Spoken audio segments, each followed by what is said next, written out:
where people are starting to almost say, well, there's certain things that have been done. Perhaps we should now move to understanding that this is the best that can be done, or this is, this is a solution.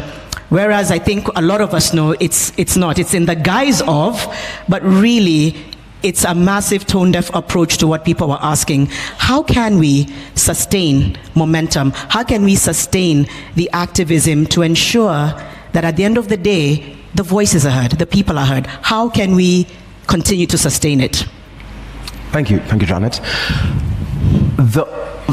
One of the ways I see we can sustain the oomph and the zeal of this movement is in remembering how far we've come. And I say this because, just to bounce off what my sister, Comrade Sefu, has said, if we tire, we despise the blood of Rex. If we tire, we despise the blood of Shujaa Kennedy, a 12-year-old boy who was shot. If we tire, we are sanctioning that children should be tear-gassed in schools. If we tire and if we lose our momentum, we are enabling a corrupt regime. It is ensuring that all of you who are in queer in pursuit of a better future will never get into a workforce. And if you do, you need to have the surname of a person currently sitting in government.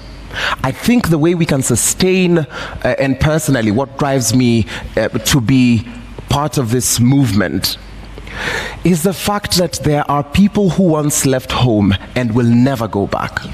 There are people who left home on the 25th and on the day we occupied Parliament, who are going to exercise their democratic right to assembly and will never walk again.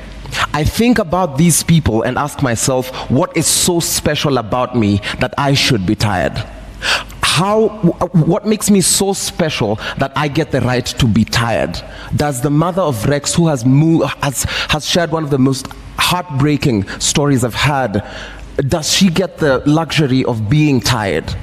Her son was out to ask for better governance, to ask for a better future. For me, he lay his life down so that I might be able to make it for the Citizens' Assembly. I think it is only wise that I contribute that way. If I get tired, Evans Kiraito, who was shot by the police, because these are not victims of accidental happenings. They were not struck by acts of God. These are victims of police excesses and police brutality. We are living in a country that has a police force that is living in the guise of a police service. If I get tired, does the couple that raised Evans, that is now being detained at Central Police Station, have the luxury to be tired?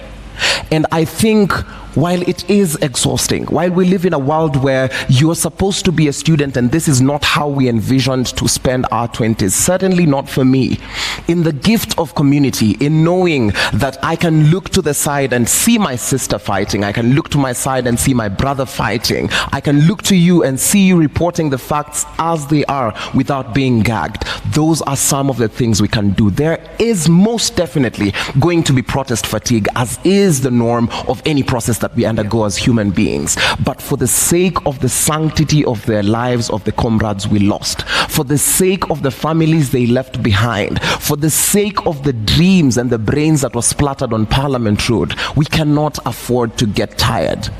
It is okay to take some rest, but for the sake of the comrades who've gone before us, let us not tire. Let us not tire. And I think just both what you and Sefu have alluded to